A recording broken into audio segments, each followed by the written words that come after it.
Well, welcome. It's Bruce Parker, and thank you and congratulations for investing a little time into yourself. Today's video is going to be kind of giving you a foundation of what to expect from now into the future. Not to be negative, but I saw this the other day and I thought I'd bring it up again because an independent research firm noticed an alarming trend in chiropractic. And if this trend continues, up to 42% of the chiropractors could be out of practice very soon.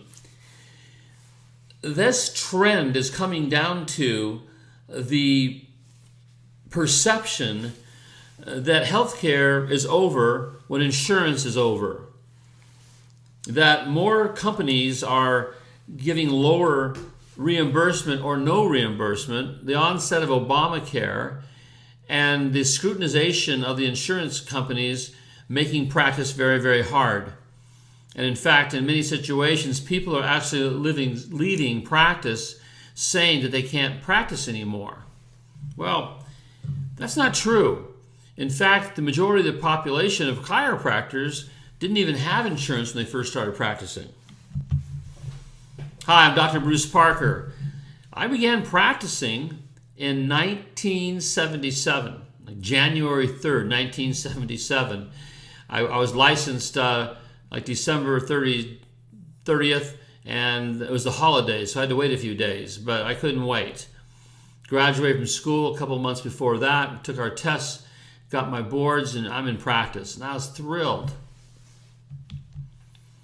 I came out of school as a pretty, I would say, straight chiropractor. I had gone, my background in chiropractic is quite different than a lot of people may have.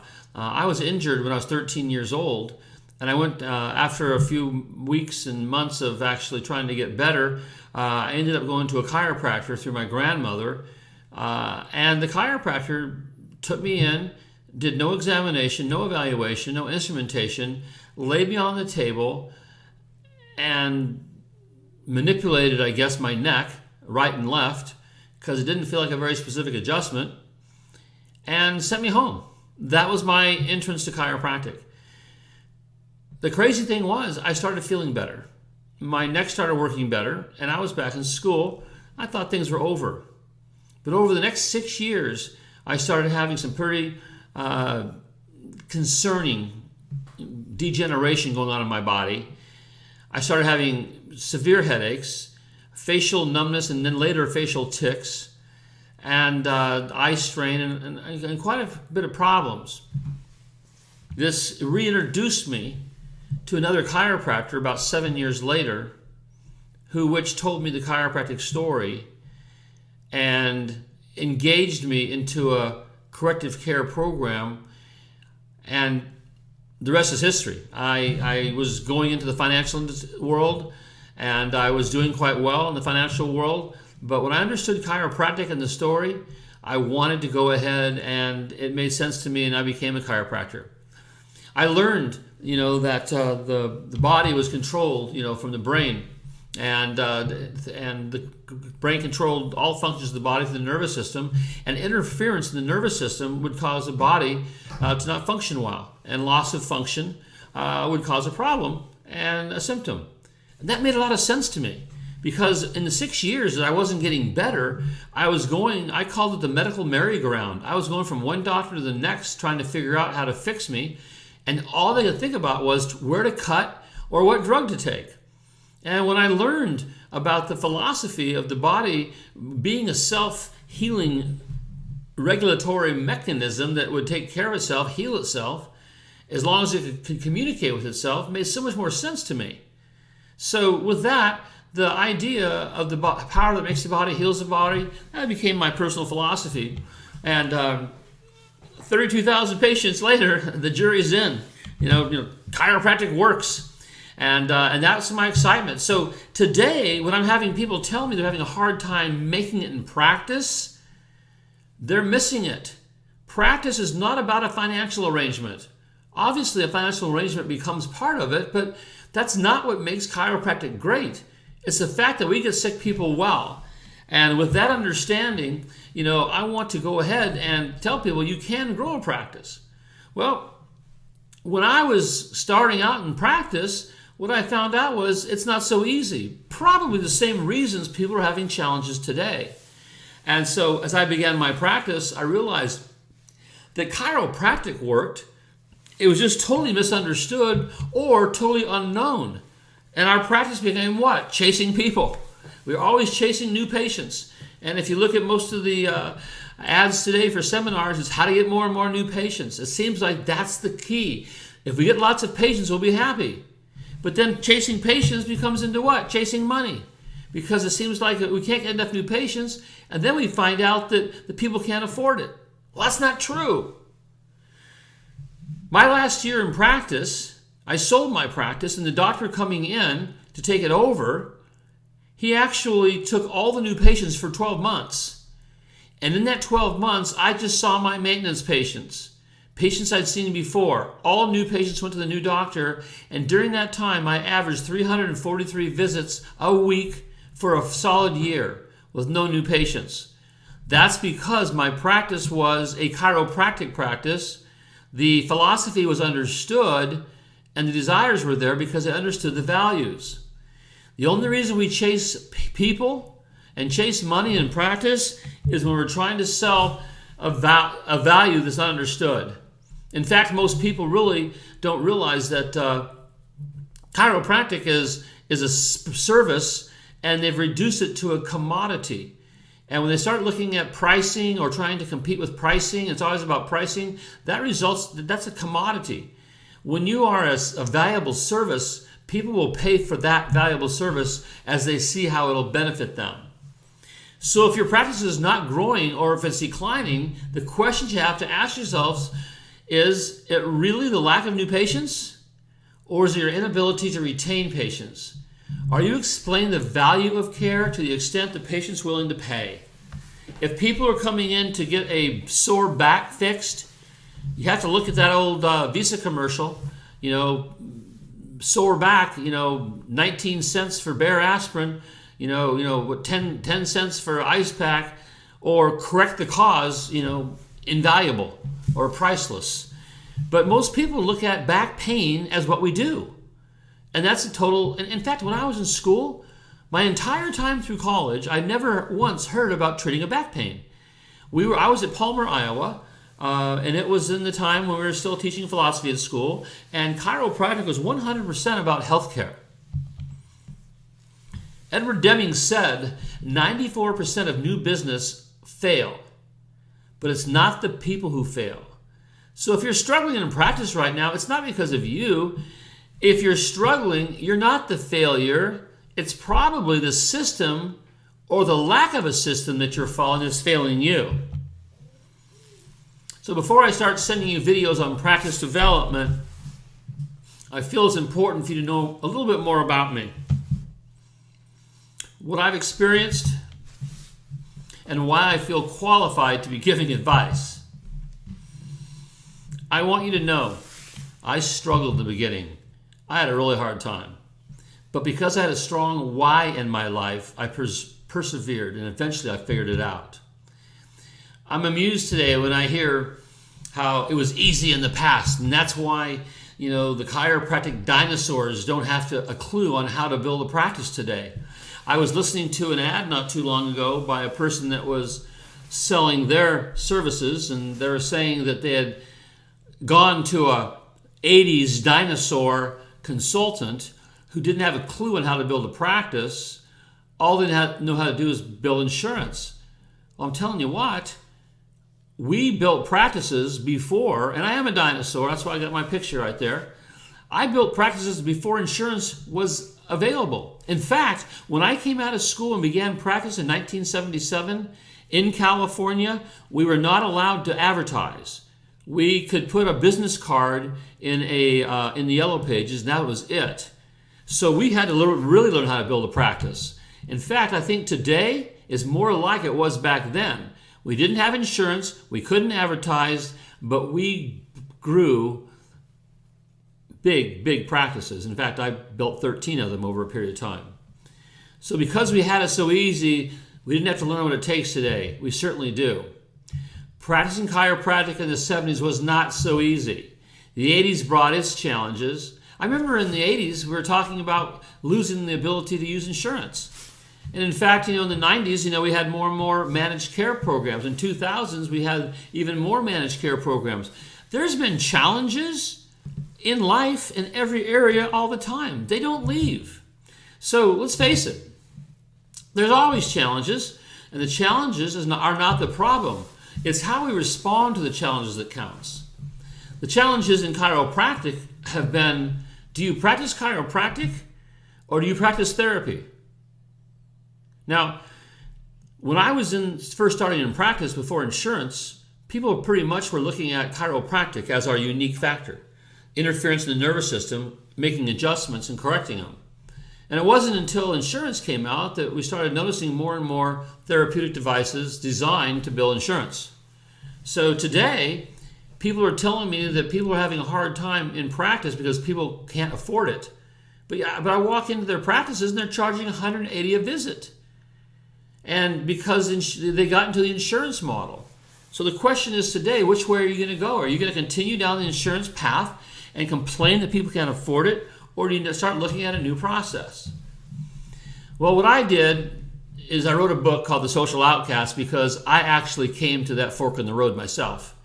I came out of school and I had a hard time practicing. And I started what I call selling out. I started trying to do things that more appeased people. But The Social Outcast is a story about how I got adjusted when I was 13 years old, how I degenerated, how I got the problems. Have you ever considered being sick? What it's like? You don't realize, I had severe facial tics and some neurological challenges, and I was considered a weirdo because I had all these tics all the time, and my eyes were straining. And so in high school, it wasn't so much the pain in my headaches, it was the rejection of the kids around me that became a big issue for me. So I want you to realize, as a chiropractor, you're serving the masses, and you're serving people that are sick. And if you see those people, believe me, I would have paid anything to get out of that dilemma of having the neurological tics I had. I never questioned ever the cost of care. I didn't have insurance. When I first went to chiropractor, I paid cash when I was 18 years old. I started paying cash for care. I'd never questioned it because what I wanted was the value that was promised to me, not some deal. So The Social Outcast is a story of me starting practice, going through it, and then trying to practice in an allopathic world, selling out to the allopathic world for a while, and then later standing to my truth and making some big changes, and how I eventually developed 13 clinics. If you'd like more information on The Social Outcast, it's available on thesocialoutcast.com. Download a free copy and just say Bruce sent you. No, it's just a free copy for you. And read it, because there's some great pearls of wisdom in there. It talks about my story going from a stressed out overwhelmosaurus into a on-purpose warrior disruptosaurus. Because if I'm going to be a dinosaur, I'm going to at least go ahead and give myself good definitions of them. Understand this: the people that make things in the world are disruptive. Think of people like Eminem. You remember in Eminem, he went on the Emmy Awards with Elton John, and when he's done, he flipped off the world. Eminem has been disruptive. Lady Gaga is disruptive. Obama is disruptive. People that have different changes and become, their own thinkers, Madonna, even Oprah Winfrey, they're all disruptive. They don't go along with the flow. You can't promote chiropractic going along with the flow, because the flow is medicine, controlled by medicine, wanted by medicine. And the truth about chiropractic is, it's a business. And until you understand that you have a business and start operating it as a business, you're not going to really realize how you can impact a community. Chiropractic for most people is an alter ego, but that's not really what we signed up for. We signed up to change the world. Most people I talk to that are chiropractors tell me they want to change the world. They want to see people get off needless drugs and surgery. Yet they go out there and their practices are open about 18 hours a week, and they freak out about people can't afford their care. Why would anybody open up a business that people can't afford? They're missing the point. They've made it too emotional. And I will say this, that emotion is for the bedroom and facts are for the boardroom. We need to start understanding the facts behind our business and start looking at chiropractic as a business. And as we do, that's when we start noticing some massive growth. So, you have choices. One of the biggest realizations I had in my life was, my life is the sum total of my decisions. Yet to make good choices, you have to know what the choices are. And chiropractic is an entrepreneurial endeavor. There's no big old boys network in chiropractic that's going to help you get started. There's no hospitals to go to and build a practice out of the emergency room. You don't have, the insurance companies or the pharmaceutical companies building you practices like they do in the medical profession. So entrepreneurs have to be the ones that have a vision and go make it happen. And the truth is, in chiropractic, a lot of people didn't realize that. A lot of people I've talked to told me that, my God, I was going to be a doctor. I signed up to be a doctor, and now I'm out there having to go out and get my own patients, and I have to sit there and balance the books, and oh my God, that wasn't what I always signed up for. So your choices are clear. And if you're struggling in practice, you might want to consider if you're even where you should be right now. You see, I don't believe everybody should be in their own practice. And this is through my 30 plus years of being in the fields, developing my own clinics. I've had 138, I believe, associates over the years. And not everyone's cut out to be a solo practitioner. But you can practice solo. And when you do, that means you're the head chief bottle washer. I mean, you do everything. A solo practitioner is in charge of everything: marketing, delivering services, being a manager, taking care of your staff, hiring, firing, banking obligations, financial obligations. I mean, a solo practitioner has a job, and that's called operating their business. A solo practitioner is not in business, because a solo practitioner, to me, I define business as an entity that you can leave and it continues on. If you owned a yogurt store, in a shopping mall, and you took a vacation, no one in town cares. They come up to your store and they buy their servings of yogurt and their toppings, and they don't care who's selling it to them as long as it's good. The owner should never have to even show up. That's called a business. But in our practice, if you leave for a day, what happens? No service. And that's why it's so silly that we look at our practices as this, because it's actually a sentence to always be having to work. And don't get me wrong, I'm not believing that we should be out of practice and just hang out and lay on a beach someday, but I'm saying that no matter where you are in your life, you want to do other things than work. I'm a chiropractor. I work hard. I love being in my practice, but I love traveling too. I love going to camping with my kids. I love whatever. When I used to ride horses and I did racing cars and all kinds of things. And what happened was my practice allowed me to have those luxuries. But if I was a solo practitioner, I would have never had time to do them. And the people I meet right now that are in practice, they're craving a vacation, but they don't take vacations because they tell me it costs them double. They got to pay for somebody to operate the practice if they're gone. They usually lose business while they're gone, or they shut their doors down and they lose the business when they're gone. And then they got to rebuild it when they get back, plus the cost of the vacation. And it doesn't look good, so a lot of people don't do it. Another option is a group practice. Now, coming out of school and having no experience whatsoever, and you go become a solo practitioner, there's lots of things in life you haven't learned. If you go join a group, and you have a bunch of your friends, at least you can share some of the obligations as you're trying to build a practice. But the challenge in a group practice is everybody wants to do the same thing: adjust.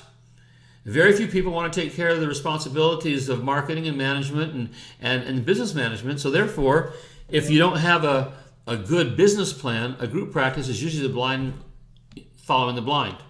Or the other definition is when I've seen chiropractors go together and they rent space together, and they each have their own rooms or whatever, but there's no congruency. The front desk has to answer the phone for different people, different ways, different fees. It's just incongruent. It's like a bunch of kids in college, being roommates. It doesn't have that congruent, cohesive feel to it. Now, what I recommend for new practitioners coming out of school is to become an employee. In my practices, I used to hire what we called independent contractors. They'd come in there and they would try to build their own practice in the back room, and truthfully, it's hard. I mean, the owner's name is on the front. The owner's got the experience. The front desk people they work for the owner. And when you come in, to rent space in the back, a lot of times, you don't have the same opportunities, and it's kind of harder. You have to go out and meet people on the street. But more importantly, you don't have experience as an independent contractor. As an employee, I would bring doctors in, and I get them working as chiropractors, doing examinations, adjusting. I don't use employees for marketing because they don't have the experience yet. So I would take the time sometimes to go out and do the marketing while I had my other doctors taking care of patient services. So looking for an employee's opportunity is great. If you own a practice and you want to expand it, expanding with employee chiropractors is great because you're giving the person a salary that they can live on, and they're not stressed out about money all the time. If they're worried about money because they don't have a percentage, they're not going to be productive. So an employee is a very great way to start, or sometimes a great way to be for a career. And then lastly, the practice of an independent contractor is kind of a double-edged sword. Right now, if I wanted to go into practice with my experience, I would go out and look to be an independent contractor because I've got confidence to know how to build a practice. And independent contractors pay nothing until they make money. And the percentages that seem to be standard in our industry right now, you can't run a practice for that. Very few people are operating 50% overhead practices. Yet people are getting 50-50 deals all day as an independent contractor. And that means they only pay 50% of their overhead when they're making money. If the first month in practice they make no money, they pay nothing. So it's one of those deals. Independent contractor is great for the independent contractor, and it's a bad deal for the owner. So in my first years of practice, once I started off as a solo practitioner, and as a solo practitioner, I had no one to fall back on except for the banks. Having to borrow money to operate my practice. And my frustrations was, guess what? How to get new patients, how to handle finances, how to have patients to stay under care from pain care to well care.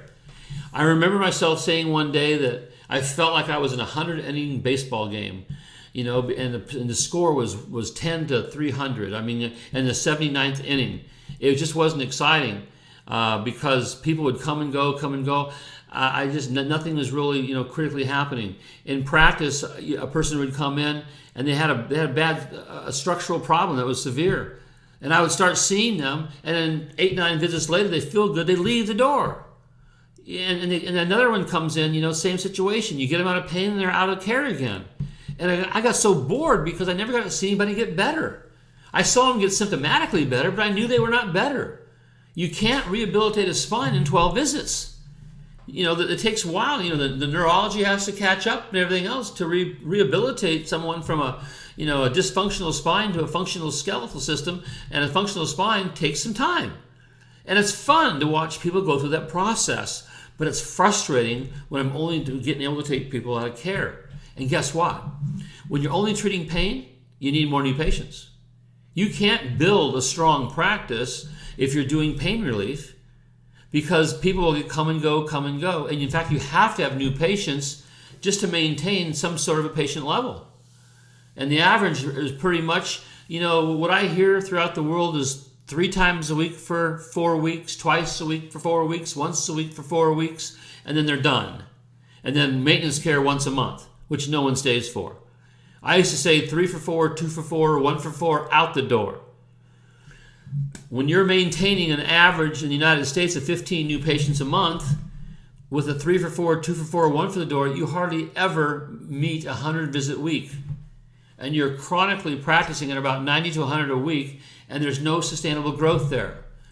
In this society right now, 100 visits a week, as reimbursements are going down, you will not be able to maintain a good lifestyle unless you have really, really, really great low overhead.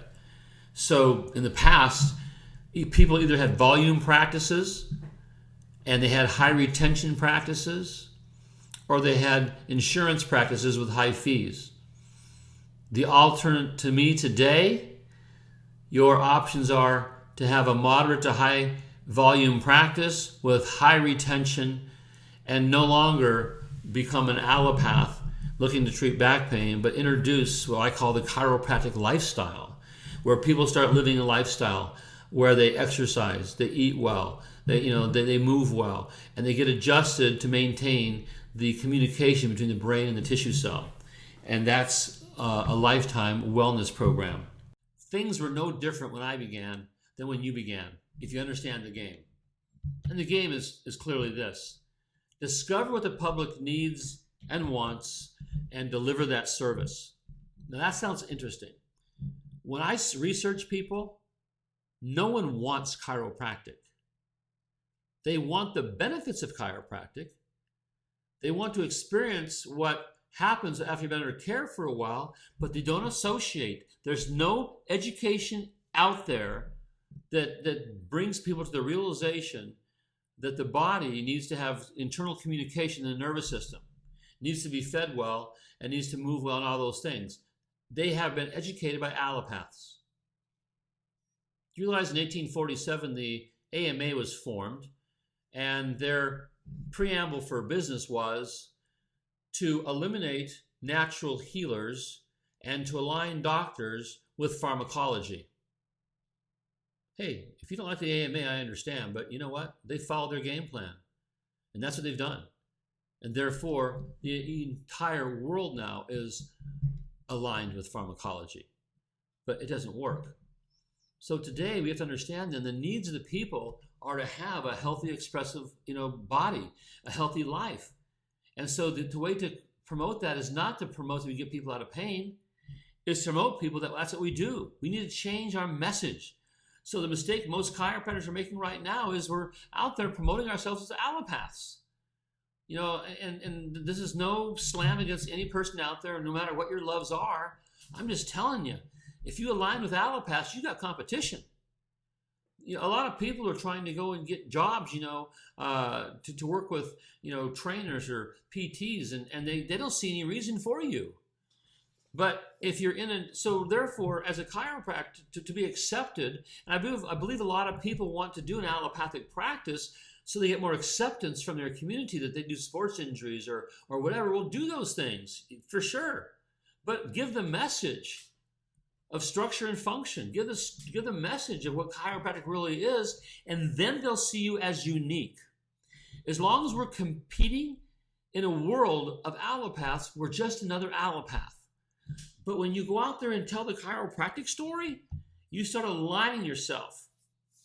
Because my first aha moment was the public only wants pain relief. That may not sound like a big thing to you, but understand this: my background in education, of chiropractic education, was to increase health. And I didn't really ever have back pain. And yet I was a chiropractic patient when I was young because I did have a fall on my neck, on my head. And I had a lot of neurological problems that responded through chiropractic care, but my neck didn't hurt.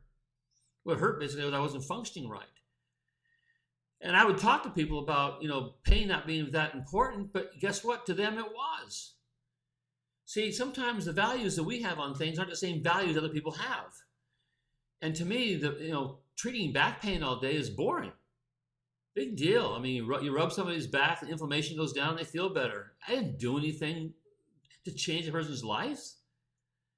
The patients that I've seen over my career are unbelievable. A girl that was in casts because her legs were flaring out and she couldn't walk, never had taken a step. She was being put in leg casts to try to have her casts, her feet facing forward. But every time they took the casts off, they're still facing out because it wasn't her legs that were the problem, it was her hips problems. And I was taking care of her mother, and I mentioned to her mother that what was going on, and we checked this little girl out. We had her walking in a few weeks after a couple of years of failure trying to treat the symptom. We have a great amount of information no one else knows. See, people respond to what they know or they believe in. Truth is perception. And the public's perception of chiropractic is that of treating backaches. So don't get upset if people, if number one, if you don't like being a back pain doctor, you want to be a family wellness doctor, then don't get upset with the public they see you as a back pain doctor. Just realize that's the message we've been sending. That's the message that we've clearly sent for the last how many years? If you remember the onslaught of advertising, or probably no one is old enough to remember that on this, listening to this tape, but if you ever heard the history of the dinosaur days, we used to run these ads that said 18 danger signals. And we had pictures of people with lightning bolts coming out of their backs. We sent this message loud and clear that we treat back pain. And that's what built practices. Well, I'd never treated back pain until I began to practice. People came into my office talking about these, hitches in their get-alongs and all these types of things. I didn't know how to even answer the requests. I had no idea. In fact, my friend called me up one day and said, "What do you do for a hot low back?" I go, "A hot low? I don't know. Put ice on it. I mean, it's hot, make it cold." I didn't know what he meant, what a hot low back was. That's how naive I was, because we never had looked at chiropractic. In fact, if you look in any of the chiropractic history books, and there's nothing mentioning about back treating. It's all about health and function. So I began to answer their requests, and I say this, it chipped at my soul. You see, we're really good at structure and function. Chiropractors understand the spine, the nervous system, the skeletal systems, the articulations. We can make that body much better, much quicker, and we can go in and relieve pain really quick and look like heroes. And actually, what was happening is I started realizing it was easier just to go in there and manipulate, the spine to make people feel better than anymore even trying to educate them, because it was just hitting on a wall all the time. They didn't want to hear it.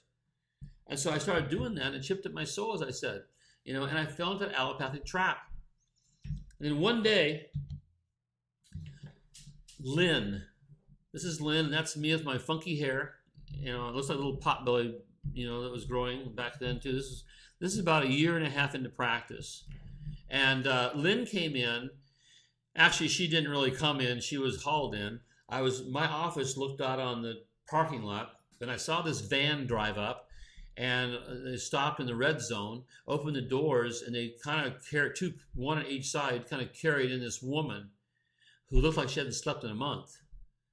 And we examined her, and she had literally no lumbar curve. She had a totally straight lumbar curve, lumbar spine. And I began working with her and started adjusting her. And every day she was walking in pain. I see her every day, and after a while I saw that truck drive up, and I started having knots in my stomach, because there she was again, and I was feeling like a failure, because I had gotten the allopathic trap that we fix people really quick. And a month and a half had gone by. A month and a half, and she was still being carried in almost every other day. And so I walked in there one day to tell her, I can't help you. Lynn, you're not getting better. And she looked at me with these eyes and said, "Dr. Parker, don't give up on me. I know chiropractic is my answer. I know you're the chiropractor that can deliver that. Just the body needs time to heal. And just don't give up on me." And I said, wow. I mean, it was a powerful moment. But at the time, I said, okay. But Lynn taught me, reinforced me or whatever, that it takes time for the body to heal. But because I was in my ego so big, I was going to be her hero and fix her and get her back out there. That when I was looking at her, the face of failure in my eyes caused me to pull back. But I stayed with her, and her goal was one day, they were a gull wing. Her and her husband rode these gull wings. Her goal was to ride across the country on a gull wing. And the day that I got in the mail a picture of her and her husband at the Continental Divide, on their gull wing with a big smile on their face, well, it's bringing the same tears to my eyes right now that it did then. And I realized that this girl got her life back. As chiropractors, we restore life. And sometimes it doesn't come the next day. 6 visits, 7 visits. No, it's a process. It's a process. So at that time, I had the big idea of chiropractic when I came out of school. I will say that, but I lost it because I was being confronted every day with the challenges that the population was having. The lack of understanding that the population had, the aches and pains the population had. And I started buying into it. But with Lynn, she gave me the big idea of practice. And in practice, our job is to look at people, understand them, and then guide them to where they need to be. Don't worry that you tell someone you got to see them for a year, 2 years maybe 2 months. They walked in with they thought it was just they needed a quick crack on their back, and they found out that they have a degenerative problem and they need corrective care. Don't be worried about giving that recommendation. It's not you. You're just a messenger. You're telling them, Mrs. Jones, you got a problem here, and you're having an early sign right now. Well, I don't want to get under care. I said, I don't blame you. I wouldn't want to get under care either. But you know what? It's necessary. Without care, you're not going to have, a good thing. You're not going to have the life you want to have. So at that point, the big idea of practice for me became, I've got to run a business. And the business is designed to educate the population of the devastating effects of the vertebral subluxation. And the purpose of the practice is to also detect and correct vertebral subluxation. That's it.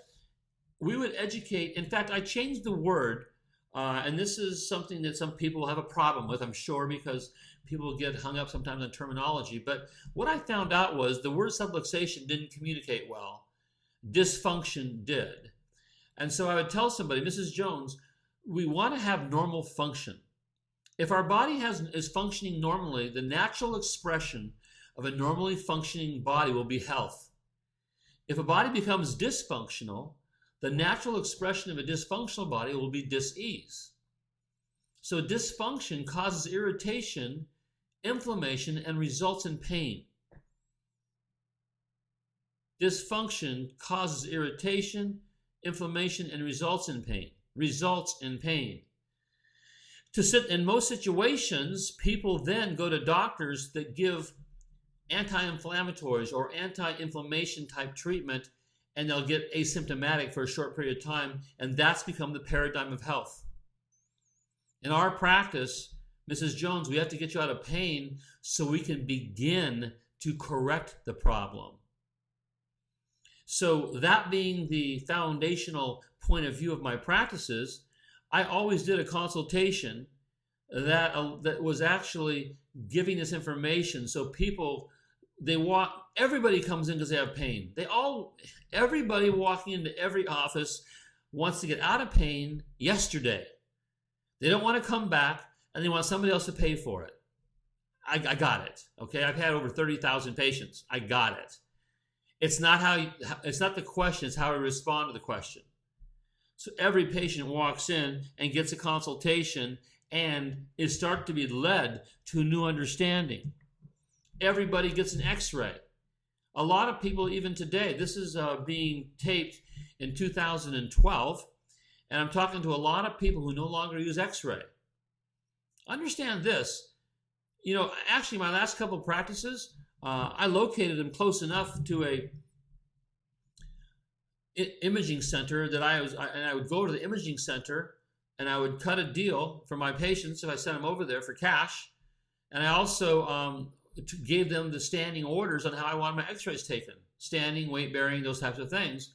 And I loved it. They would send me a digital x-ray on disc, and I didn't have to sit there and have an x-ray in my office. So I actually like not having an x-ray as long as you have a place that'll take them the way you want them. But I x-ray everybody.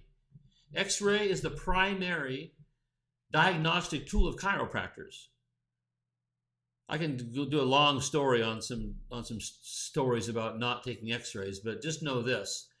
If you were actually found one day that someone was accusing you of a malpractice situation, and they found that there's some bony problems under x-ray, pathologies or whatever, that you didn't take an x-ray to determine that, some people say that's malpractice. Well, in 1976, Smith Yo It was a Supreme Court finding that said that if you do not use the tools of your peers, the natural tools of your peers, the natural tool of a chiropractor is a X-ray. If you don't avail yourself of the natural tools, it may not be malpractice, but probably will be criminal negligence. Because if you missed something that became a challenge and you didn't take an X-ray, which is common practice, you're negligent. So I always X-ray as part of my program. And then when I started really working with people, I did not need to be motivated anymore. You know, a lot of people tell me, hey, I got to go to a seminar, man, and get negative and get motivated. You know, what I finally realized is that I don't need motivation. I just need a big why. Because you know what? At times, it's tough. Chiropractic practice can be tough. I did it for many, many years. I got it, especially high volume. It's tough. It's physically demanding. It's mentally demanding. You know, it takes a lot of time. The more successful you get, the less time you have with your family because you're in the office more. So what became my why? Well, it came along one day about 7 years later. Her name is Jennifer. And when I had Jennifer in my arms, I started having this compelling future and a responsibility for my daughter. And of course, look at that picture right there. And that was her personality. I had my hands full. You know, now the one right there next to the tall trophy, the second from the right, that was her winning Miss Hawaiian Tropic. We Miss Hawaiian Tropic, and the trophy is bigger than her. But that was my handful. She later graduated, you know, from chiropractic college. And this picture right here, this is not chiropractic college. This is her Bachelor of Science degree. In this picture here, she's never had a childhood sickness. She's never really been sick. She never has had a immunization. She's a chiropractic kid. And that same ornery picture you saw, she still has today. She became a dancer for the NBA. You know, that's the Clippers. You may not like the team, but you got to like the girl. And then now she's an entrepreneur, and she has her own little developing fashion business she's doing. So she's been okay, but that was my why. From day one, I did my practice to provide a life and safety for my children and for my family. So to invest in your passion, you must have a focus. There's a book out called Killing Sacred Cows. It's by Garrett Gunderson, and this book is about investing. And he says, invest in your passion. I've always been that way. We've recently hooked up. We've become friends because our philosophy is the same.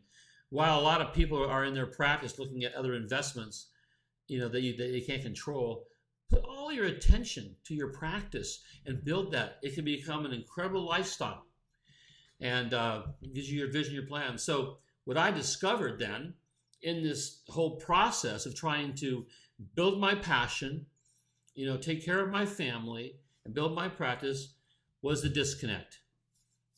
I saw it again, and I wanted to promote a family healthcare cash-paying practice.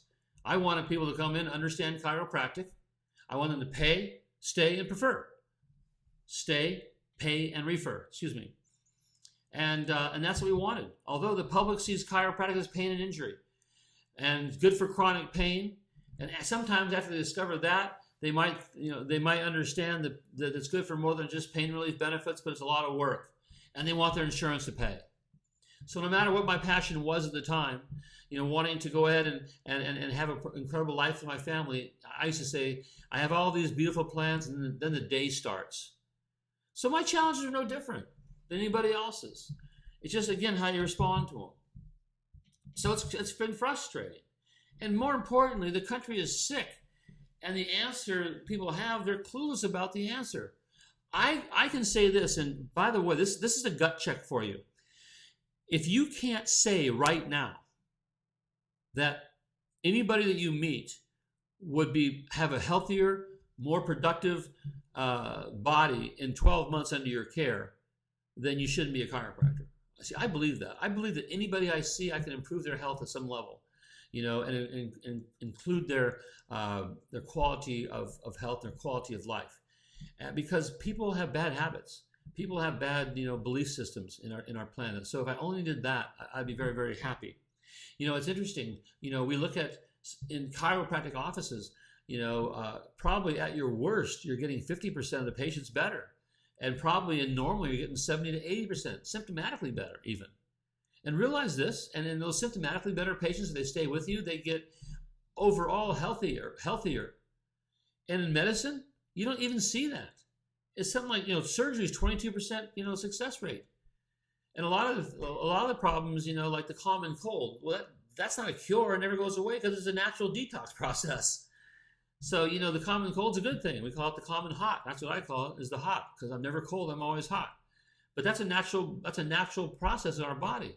So truly in healthcare, we rock.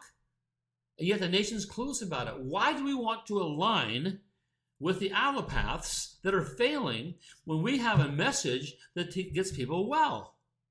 So what I learned, to attract new patients, I had to mention pain.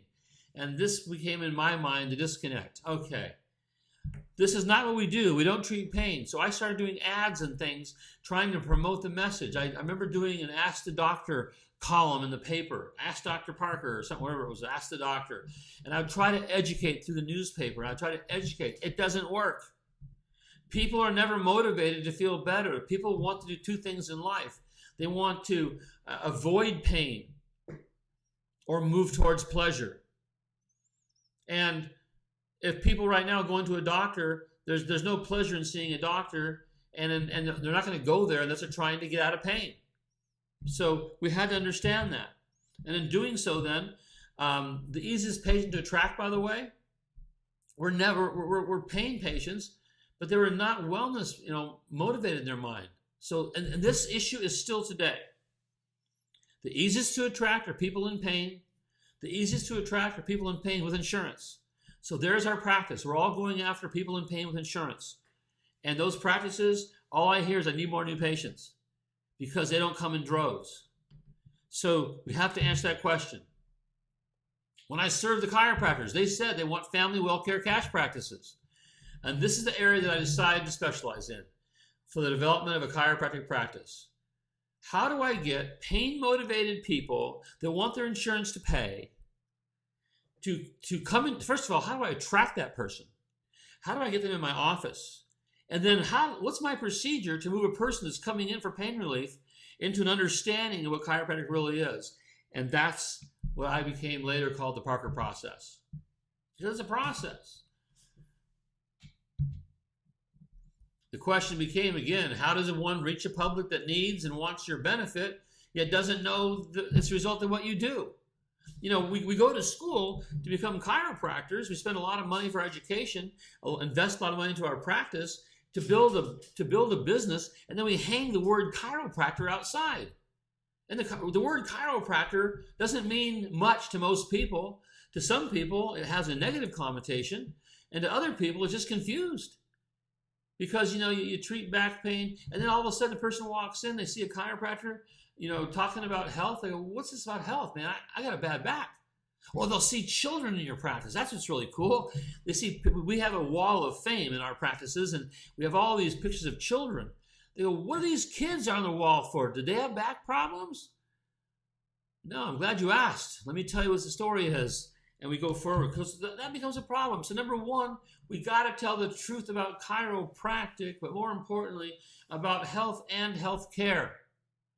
The value and the benefit of chiropractic is not we're good at backaches. We got to get the point across to the people and become unique and different. And the strategies most people use to attract patients are the wrong strategies.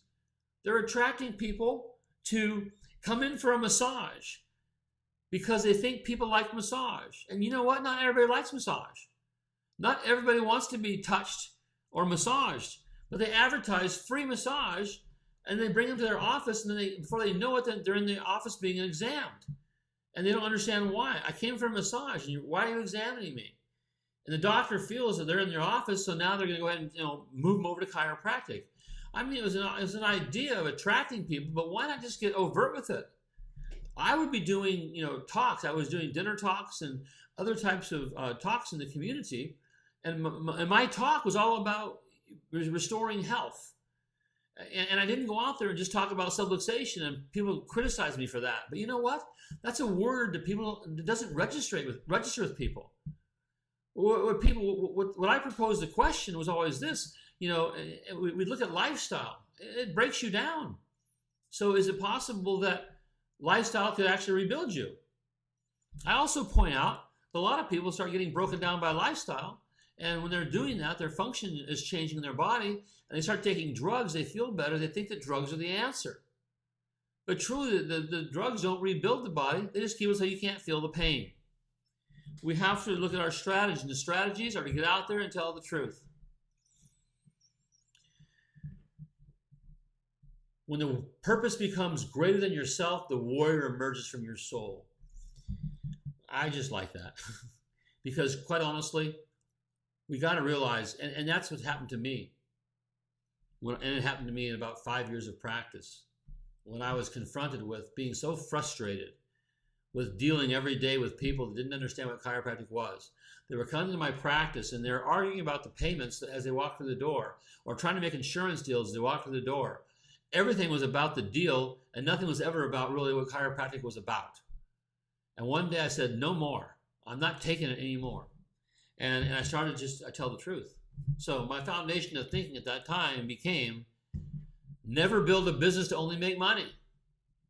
If you are building your practice based around just finances, what seems to be the right deal, you don't have any substance there. Because finances are just exchange for a service.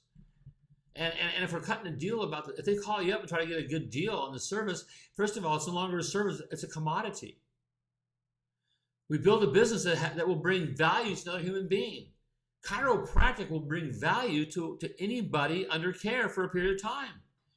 And you'll always have a business this way, and you'll have an extraordinary life.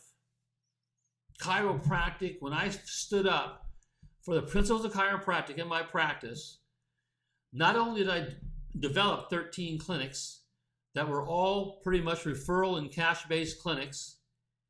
By the way, I'll take insurance, but to me, it's like going to a grocery store with a coupon for milk. 47 cents off. I mean, to me, that's all insurance is anymore, is a coupon. I will not join a managed care company because they want to cut me down. They want to control my practice. I can't do that. I can't have an insurance secretary tell me how to practice. They're not licensed. And so I opt out of those things. But if somebody walks in with a PPO, and I give my recommendations based on what I think is necessary to get the patient the benefits that they're looking for. I also basically understand this.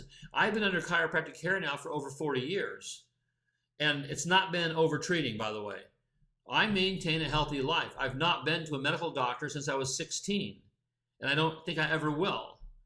My mother at 91, she doesn't go to medical doctors either. We both have lived a natural life, a chiropractic lifestyle. And we've outlived our entire family that all use doctors continuously. Me and my mother are rebels. And so in that situation, I know it works for me. I don't want to put off all my little quirks to everybody, and you have to have your own philosophies, but I'll just stay with those two. So in doing so, I built people come into my practice, and I built an extraordinary life. So I'm going to show you a little bit about the chiropractic, the life that chiropractic built for me. And I'm going to show you how I kind of went through my life a little bit, not to impress you or to brag, but just to show you some possibilities and things that turned me on, and the things that I always credit to chiropractic. You see, when you invest in a business that you control, there's always benefits and there's consequences at the same time. So there I am. I'm building a practice, literally. This was my third office I was getting ready to build. Pretty funky looking clothes back in those days.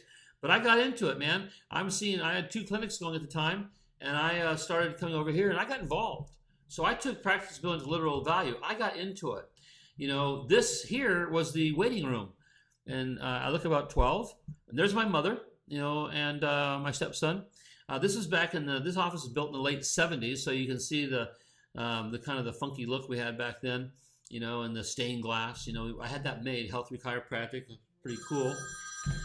And we enjoyed this situation.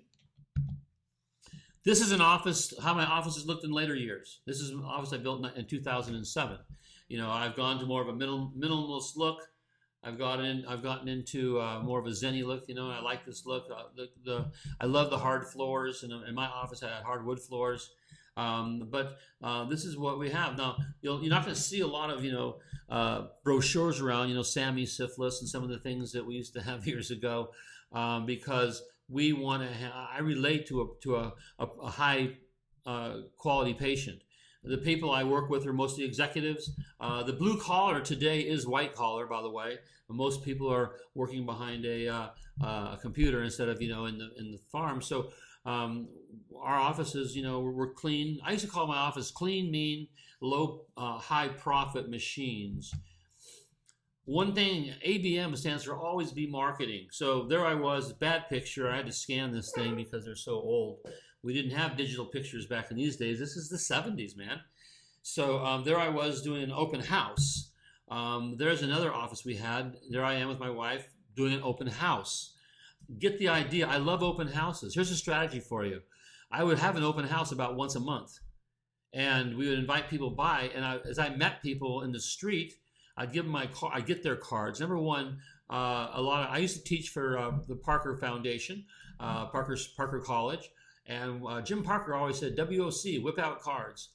And I took that idea, but what I noticed was I gave out cards, and no one hardly ever showed up with one. So I started getting cards. GTC, get the card. If I meet somebody, I don't carry cards on purpose. And I'll kind of ruffle around. God, I must be out. Do you have one? And I get their card, and then I give them a call. Hey, Mrs. Jones, I met you the other day.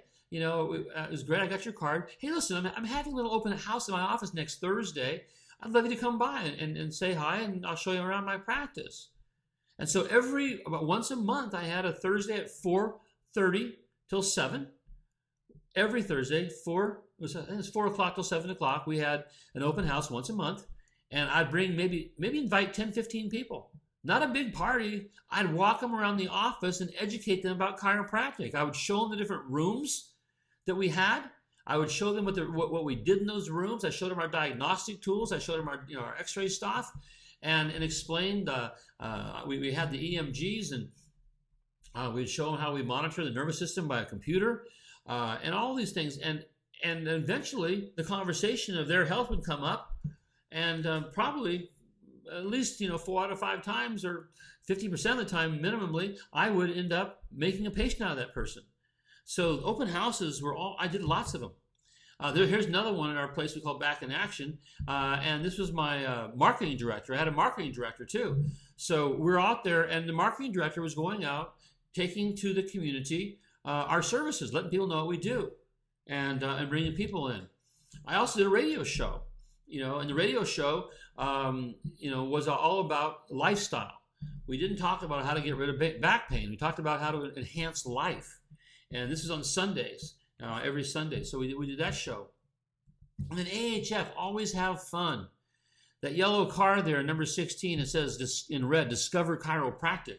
I would be out there. My hobby was racing, and this was down in Mexico.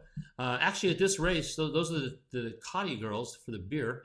At this race, I actually took the president of Mexico in my car around the track, and got a lot of press in Mexico, I guess. And then I promoted myself. I would adjust people in my race trailer, and I'd make patients, people as I'm out there. So when I'm having fun, I'm promoting chiropractic. And of course, my playing polo was awesome because I met a lot of extraordinary people playing polo. And in playing polo, I met people literally around the world, introduced chiropractic to them, and I built a pretty good practice right by the polo fields. So I always try to bring, these elements of fun into my practice, but people say they don't get new patients. Just get involved. When I'm racing, I get patients. When I'm playing polo, I get patients. I do, and nothing really, it doesn't cost extra money. I don't really love advertising. It brings in temporary people looking to get out of pain. I bring in lifestyle patients. Then and continue investing in yourself. Never stop learning. This was if you look into this bunch of people, this is Jim Parker in the middle, the short one. There's a lot of leaders in our profession in that picture. That's years ago. That was the people earning their GTO, which was the grand tour of Parker seminars, and you'd go 7 seminars in a row. That one there was me getting 7 GTOs in a row. So that was 7 times 7, 49 seminars in a row. And I was successful in practice, but I'm still in seminars, sitting in the front row. And also I began teaching. And when you're teaching, that's when you really start learning. So in martial arts, what I learned was I went through martial arts, and through the earlier belt systems, I was taking classes. But as I became a brown belt, you had to start teaching to even qualify for a black belt. And as a black belt, you had to have a class. And that's when the learning really comes. Because when you become a black belt, it's great that you know how to do stuff, but can you teach it? I always say this, a master can create other masters. So as a chiropractic coach, I believe that if I can't make somebody else do what I've learned how to do, then I'm not very good at it. So if I'm really a master, my job is to be able to create more masters. I don't want to teach you how to build your practice. I want to teach you how to be able to not only build yours, but how to teach others to build others. That's when you really know stuff. Have great mentors. To the left there was Dr. Jim Parker, in his older ages, and then to the right was Carl. They both passed. That picture of me there, I discovered a no-carb diet. Looking pretty thin back then, but that was a few years ago. And then later, of course, to the left there, I'm receiving the Chiropractor of the Year award. Dr. Parker was gone at that time, and then his successor, Fabrizio Mancini, was now there. So have great mentors in your life. I didn't even begin a lavish lifestyle until I had the level of success and a strong foundational foundation. So a lot of people that come out of school, and I remember one client, he just started practicing. He told me he wanted to buy a BMW. And I said, you know what? You can't really buy a BMW right now because you don't have any money. He goes, well, I just lease it. And I said, well, you haven't really deserved it. You don't really deserve it yet. What have you done to deserve a BMW? Well, I got through school. Well, great, but going through school is not really a reward, is it? I mean, it's something you want to do, but to me, build a practice and have the practice buy you a BMW, that's cool. But a lot of us get all messed up, and then what happens is we're so focused on trying to make our lease payments, we're in stress. We borrow money for things we haven't deserved yet, and it causes stress. So this time, when I became successful in my practice, I started designing, and a lot of people were against this, but I believe in toys, man. They turned me on. They got me excited.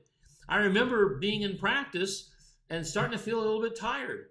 And I recognized that I had a race in a couple of weeks. And that would kind of turn me on, and kind of motivate me because I had a race in a couple of weeks. And every time I got in my race car and started pulling out the track, I would think, I go, my God, I'm so blessed. Chiropractic has allowed me to do this. Not everybody can go out and race, Porsches on the tracks. So I got my success first, and then I started what I call my life of freedom. The system I teach and the series of tips you'll receive are all derived from the lessons I learned in practice and what helped me live an incredible life. I believe that as we expand our practices, we should expand our lives. So it's your turn to live the life of your dreams. Lesson 1, you're a chiropractor. You deserve a life of privilege in exchange for the good you do for your community. Do you realize that people right now are out in practice making less money than I made as a waiter when I was in college? I've heard this a lot of times. People are struggling because they haven't learned how to practice. That's wrong. If you go out and tell the truth about chiropractic, people will see the value in you and they're going to want your services and they'll be willing to pay for them. You deserve to be the most successful person in town, not the most pitiful person in town. It's just not right that our average chiropractor is netting less than $60,000 netting. So we deserve to have this life. The more good you bring your community, the more deserving you are to a lavish life. I believe that if you're bringing health and wellness to people, you deserve to have, things. So I want you to plan your growth and enjoy the process. Now, I started, deciding to build my dream home. So I went out and I did the same thing in my personal life as I did in my business life. I went out and found land, and started, building a house. So look at that phone. It had a cord that goes inside that old Rolls, but that's a great car for construction, I guess. So that's what I was driving around in. But there was the first, building my first house. There's a framework of it. And there it was, before it was quite done. I call it the house that chiropractic built. Nice thing about big houses, you can have big fireplaces. I love big fireplaces. And there's my daughter staying on the fireplace on the mantle, but she used to get up on the hearth on the top, and then she'd jump off and fly. That was one of our play toys. And of course, in bad weather, you can always ride your bike inside a big house, so it's safe. So we enjoyed that house. Coming home to that 11-foot door, that was all British Honduras mahogany. It was on hinges that were huge with needle bearings. It was so heavy. But it felt good to me when I drove home, every day, to that front door, and then got to relax in that backyard. And I praised chiropractic for everything that I got. And when I built that house when I was 35 years old, that's an area called Rancho Santa Fe, it was an accomplishment. I used a coach. I used a business coach because the answer that I was getting at the time for most chiropractic coaches was always get more new patients. I didn't have any problem getting new patients. What I wanted to learn how to do was the business part, so I could sit there and get things and make it work.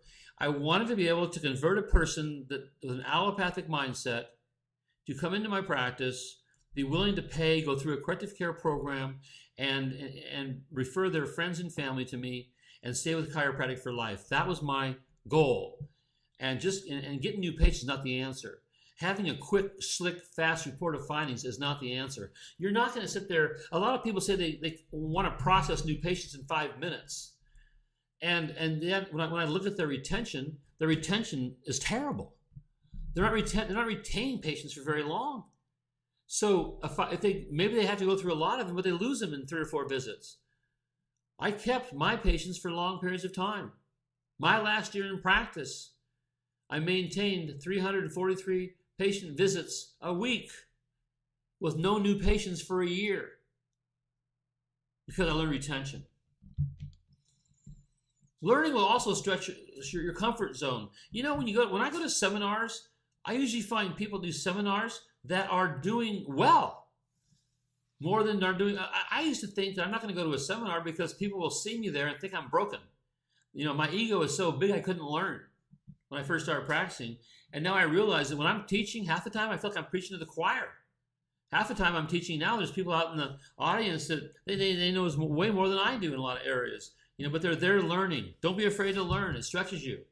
This was one of our retreats where we were doing a ropes course, and we're in front of people. That person in the center is having to talk to a lot of people and expose herself. And later they climb up on the pole, and they go out there and do that ropes course, climb over, things like that. That builds confidence. We had successful people out there climbing fences and climbing up on poles and learning because of it. People say, well, I don't need that. Why would I need that? Well, you know what? Just do it once and see what it's like for you. Now, it's fun. This is one of our cruises. We used to do the annual cruise. My birthday is January 1st. So every year we were doing Bruce's annual birthday cruise. And people would come along. And by the way, my philosophy was Christmas time is for family. And then the Christmas time's over. You and your wife, go get away together and be adults. You've been with families, all through Thanksgiving and then through shopping for Christmas and for the other holiday seasons and Hanukkah.